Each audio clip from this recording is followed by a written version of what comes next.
So napakadali mga ka-foreman kasi pagkatapos na i-mix sa mixer natin, diretsong ah, bagsak na dyan sa steel tip. Ayan.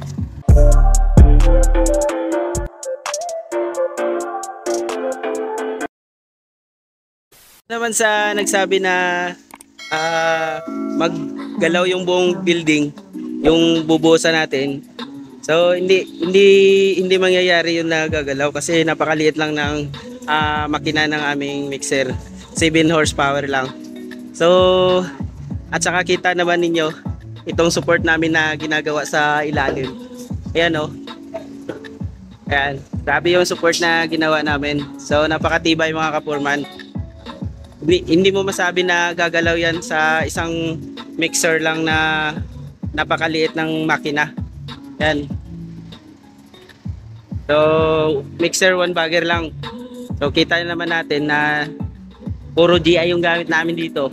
Kahit naman purong kahoy, malabo din na gagalaw yon. Lalo na bibigat na yan pagka mayroong aminasa. Mas lalong hindi na siya gagalaw. So, ayan mga kapurman. At isa pa, steel deck yung gamit natin na napakatibay. So, malaya tayo sa disgrasya dyan. So, ayan mga kaporman. Ayan yung ginagawa nila. So, nakasaking pa yung nakasako yung mga buhangin at saka bato bago ipakyat doon. Mas advantage po yan, mas madali siyang trabahuin o magaan para sa kanila. Kumbaga, mas komportable sila dyan kung ganyan. So, ayan mga kaporman, tingnan natin sa taas. So matarik talaga itong hagdanan pero napakadali. Ayan o, pag nakaapa ka, ayan, lapat na lapat yung paa mo.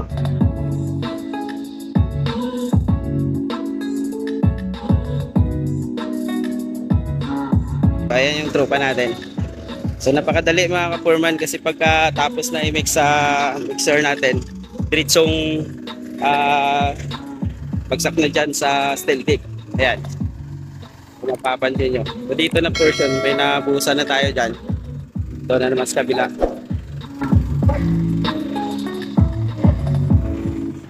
So ito yung sinasabi ko na extra bar mga ka-foreman. Ayan, may mga extra bar tayong nilagay. Ayan. So, maiksi lang siya. Bawat beam yan, lagyan natin. Saka dito mga ka-foreman, mayroon na tayong mga abang ng electrical piping. So, hindi na tayo mga problema pagdating sa wirings. Dapat pag nagbuhos tayo, talagang dapat naka-prepare na yung mga electrical piping. Ganon din dito sa downspout. May mga downspout yan. So itong downspout dito, para ito dito sa terrace. Kasi terrace ito na portion. Yan. Tapos ito naman, downspout ito para sa bubong natin sa second floor. Yan. Tatlo yan. Pa isa. Saka yun. So mas madali itong ginawa namin mga ka-foreman.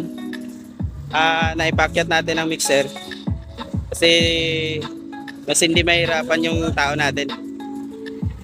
So ayan, sa sinasabi naman na madi-disturb yung bakal kasi yung vibration ng mixer. Walang masyadong vibration yan mga ka-foreman. Dahil mapapansin nyo. Kaya yung paa ng mixer. Walang masyadong vibration yan. Hindi yan nagpa-vibrate. Tao. Kasi yung mixer namin, maliit na makina. Ayan. So, hindi talaga disturb yung pag-cure ng semento doon sa vibration ng mixer. Kasi yung gamit naming mixer, napakaliit ng makina. So, hindi masyadong nagpa-vibrate. At saka yung diskarte namin, kailangan mabilisan. Hindi pwedeng madili yung buhos, dapat dire-diretso. Para katulad nito, hindi pa naman tuyo yan, basa pa yan. Kahit na nag-vibrate ng konti, ayos lang yan. Kasi hindi pa naman tuyo yan. So, nagtira naman kami doon. Ayan, pabalik para dire-diretso dito, ganyan. Pag ganyan-ganyan yung tira namin para hindi maabutan ng tuyo ng minasa. So, napakabasa pa yan mga ka-foreman. Yan o. tubig pa yan, oh. Tubig, oh. So, basa pa yan. Kahit na mag-vibrate yung mga bakal, ayos lang yan kasi basa pa yung minasa natin. So, ayun mga ka-foreman, bago natin tapusin ng video na to, huwag natin kalimutan na i-like and share para magka-idea naman yung iba. At huwag din natin kalimutan na i-subscribe ang ating YouTube channel at pakipindot na lang ng bell button para mas lalong updated po kayo sa ating mga bagong i-upload na mga video. At ganon din sa karugtong ng video na to mga ka-foreman, para mag-idea naman kayo tungkol sa gastusan dito sa ganitong mga trabaho. Kung sakaling kayo ay magpapagawa ng mga ganitong klase ng bahay, ay magka-idea kayo. So itong tinatrabaho natin ngayon, magbibigay ako dito ng presyo. Ang presyohan ko dito yung pagbuhos lang natin ng slab kasama yung mga biga, yung beam. Pati na rin yung mga scaffoldings at saka yung mga pamorma doon sa beam, sa biga natin. Then sa ating mga bakal, ganun. Buo na presyo yung ibibigay ko sa inyo mga ka-foreman. Kasama na doon yung labor at saka yung materialis na total cost. So kasama na rin yung mga expenses mga ka-foreman. Normal po yun. Naglalagay din tayo ng allowance para sa expenses natin sa pag-purchase ng materials at saka ayun sa mga iba pang mga gastusin dito sa loob ng construction. Katulad nung pagbubuhos natin ngayon ay siyempre papakain tayo sa tao at merienda. Siyempre marami pang iba dyan na mga maliliit na mga gastusin. So total cost na ito, gumastos ito mga ka-foreman, itong mula sa biga papunta dito sa pagbuhos namin. So gumastos ito ng 290,000. Itong lapad na ang sukat nito ay 9.5 by 10 meters. So nasa 95 square meters mga ka-foreman itong bubuhusan namin. So yun ang ginastos mga ka-foreman. Kung sakaling kayo ay magpapagawa ng slab mga ka-foreman, ay meron na kayong idea tulad nito.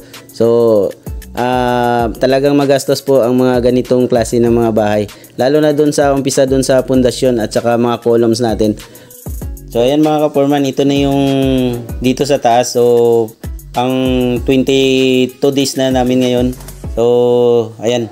So mapapansin nyo, ayan, may downspout dyan. So hindi pa naputol kaya nag-stack yung tubig.